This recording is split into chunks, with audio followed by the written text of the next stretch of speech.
You don't need a title or a position in order to be a leader. And this is an evolving concept when it deals with leadership, because if you go back to the early 1900s or even mid 1900s, we assume that you're only a leader based on your position or your title. But as we dig deeper into this concept of leadership, we've discovered that leadership is not based on your title or your position. Leadership is based on your behavior. It's based on the impact that you make on other people. It's going to get good. Oh, it's good. In essence, you don't have to be the president to be a leader. You don't have to be the CEO to be a leader. You don't have to have the accolades that come with position or status to be a leader. Because leadership is not determined by the title or the status. Leadership is determined by the work. Someone say the work. It's the work. It's the impact. It's the service. It's the inspiration. It's the behavior. This is where leadership is defined. And this is a game changer, because there are people that will say, I don't see myself as a leader because I'm not the president of an organization. There are people that say, I don't see myself as a leader because I'm not the CEO of a company. There are people that will say, I don't see myself as a leader because I don't have the title that is considered to be a leader. But in reality, that's not the case. As a matter of fact, can I go a step deeper? I would rather you do the work before you get the title. I would rather you do the work of a leader before I give you the title. The title should be a confirmation to what you already are. Well, that's good. See, so many times we give the title before the behavior matches the title. Uh-oh, I done got some stuff right now, huh? That's what we do in our society. Oh, I like them, so I'm going to put them in office. Oh, they're so awesome. They're just great. Well, do they have the behavior to match the title? Because if they don't have the behavior to match the title, what you do is you put someone in leadership and they become ineffective because we gave them the title before they had the behavior that gives the credibility for the position. And this is where we made a mistake when it comes to leadership.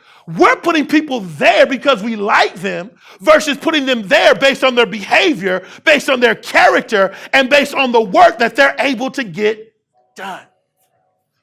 Are you still here? And this is why I got to redefine what leadership is. Because when we redefine what leadership is, not only from a leadership perspective, but from a society perspective, not only do we see the leader within us, but now we start to make better decisions as to who we decide to be the leader of different organizations and a variety of other things. Y'all still here? That's good YouTube right there. And that's why I love this quote by Robin Sherman. Watch what he says. He says, leadership is no longer about position. Love that. He says it's now more about your passion for excellence and making a difference. You can lead without a title. Oh, I love it. So it's more about your passion. Someone say passion. What are you passionate about? What do you want to change? What do you want to make an impact? You know, change doesn't start when everything's in place. Change starts when you make up in your mind, I'm going to start moving and resources start coming. Oh, I feel something right now. I want to say this real quick. The change doesn't happen when everything is right. The change happens when you start to move. I want you to think about this for a moment. Every dream or movement that has been great never manifested because everything was right when the person started. Most started when they really had no idea how it was going to materialize. They just started moving. They just started acting. They just started doing. And so what I'm sharing with you today is just because you don't have the title, the position, or sometimes the resources doesn't mean you can't start leading and creating that which is in you right now. Because it starts when you move, and as you move, the resources come. The ideas come. There's failure. There's rejection. But as you move, it starts materializing. And then what happens is you look up one day and like, oh, how did I get here? You got here by making a decision. I'm going to start acting today, and I'm not going to wait till everything is comfortable and everything is good. Y'all still here? It's passion is making a difference. It's making a difference. So he said leaders about making a difference. If you're making an impact, you're making a difference. You're a leader. So when you inspire someone in your apartment or your dorm room, you're leading. When you go out there and serve and help those that are in need, you're leading. When you put a smile on someone's face, you're leading. When someone is bawling in tears, I don't know what I'm going to do, and you bring them out of it and they become rejuvenated, you're leading. When you are setting an example for others without a title, you're leading. In essence, your leadership is not based on the title. Your leadership is based on your behavior, is based on your characteristics, it's based on what you do. And I'm gonna prove it to you. Can I get 4 volunteers? Can I get 4 volunteers? 1, stand up, stand up, stand up, stand up. Stay right where you're at. I'll let you stay right where you are. I'm gonna give you some time. So I'm gonna ask you a question. Are you ready? So I'm gonna start here. And this is a question. I want you to tell me, who has been the most impactful leader in your life? The most impactful leader in your life. Play the music. Oh, thank you. Are you ready? Let's start with you. Most impactful leader.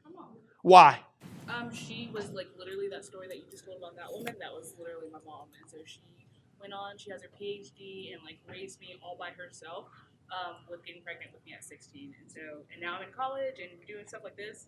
10 out of 10 leaders. Wow. What does she do that really affect? Like, what are some characteristics that she did? Oh, okay. So she laid the law down. Okay. Believers in like corrective activity. Okay. So she laid the law down. Yeah. She kept you accountable. Exactly. Yes. Okay. Can you get a round of applause? Awesome. What about you? What's your name? My name is Rafet. Rafet. Okay. Awesome. Who was your leader? Miss Diaz, in elementary school. She was my counselor. Your counselor. Okay. Miss Diaz. Okay. Why was she? Why?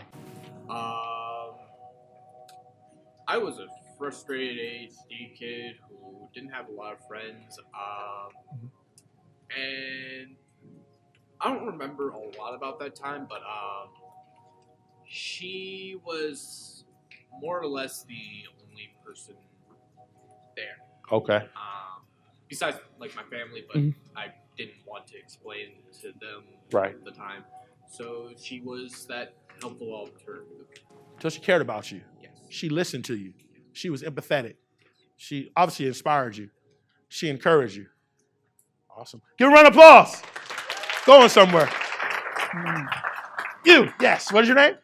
Nick. Awesome. Nick, who is your leader? I'm going to say my family, because it takes a village, because they instilled within me just the core fundamental sense of values and behaviors, and also predominantly a very strong discipline to push through my challenges, push through my struggles and weaknesses to grow to what I've become and what I'm going to become. What is the greatest lesson they taught you?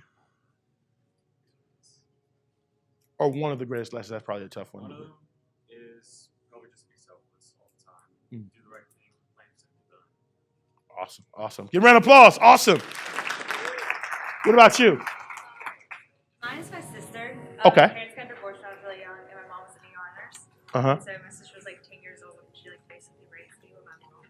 Wow. And so she's like amazing. She's such a great leader. She's in grad school now and still like calls me every day.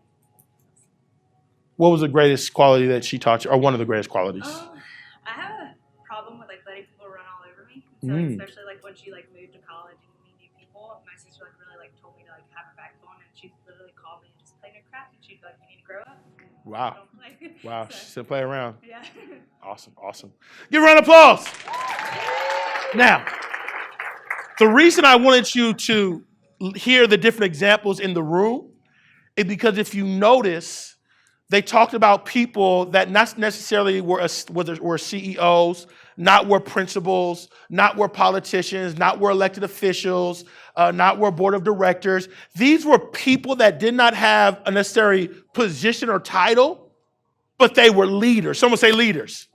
And they were leaders because of their behavior, because of their compassion, because of their empathy, because they kept these individuals accountable. And the reason I did that is because I travel all over the country, and I always do this exercise. And the reason why is because I want people to see that the title is never the determining factor of effective leadership. It's always the attributes. It's always the compassion. It's always the caring. It's always the empathy. It's always being there to listen. It's always being there to inspire. It's always being there to encourage and to motivate. And I think this is really eye-opening when we develop leadership, because what it lets us know is number one, arrogance and narcissism is whack leadership. But compassion, empathy, respect, listening, empowerment, and service is great leadership. And at the end of the day, the leadership that gets results and that truly makes an impact, not for the individual, but for the collective community, are the individuals that understand it's not about me, it's about others, and it's about using the good deeds that are within us as humans to empower others to become better. That's what leadership is about. And so the reason this is so important is because instead of telling people, get the position, get the title, let's first deal with the behavior. Let's first deal with the character. Let's first deal with the characteristics and the traits, because if you have that, leadership will come automatically. So you get the behavior, you get the traits, you get the qualities, leadership will come automatically. Because I love what a speaker says. He says success leaves clues. This is good. But I suggest that effective leadership leaves clues. Character, accountability, caring, inspiring, service, respect. Someone say clues. And when people see those type of characteristics, if they truly understand what it means to be an effective leader, those are the people I want. Can I go a little step farther? I've come to find out that sometimes, no, all the time, it's more beneficial to have a high character person than a gifted person. Because a gifted person can be gifted, but cause you all kinds of stress because they have no character. A character person may not be as gifted, but you can teach them, you can build them, and ultimately get them to a place where they can be just as effective as a gifted person.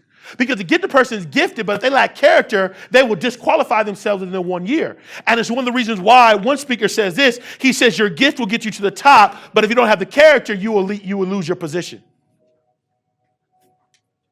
So second thing we got to understand is leadership is not a title or a position. It's about impact. Someone say impact. So when you walk out of here today, if you made an impact at any level, you're a leader. If you've inspired people, you're a leader. If you're that person that's an introvert and you don't never say nothing and you don't have charisma, but you have people calling you and you're counseling and you're listening and you're helping, guess what? You have the attributes of what?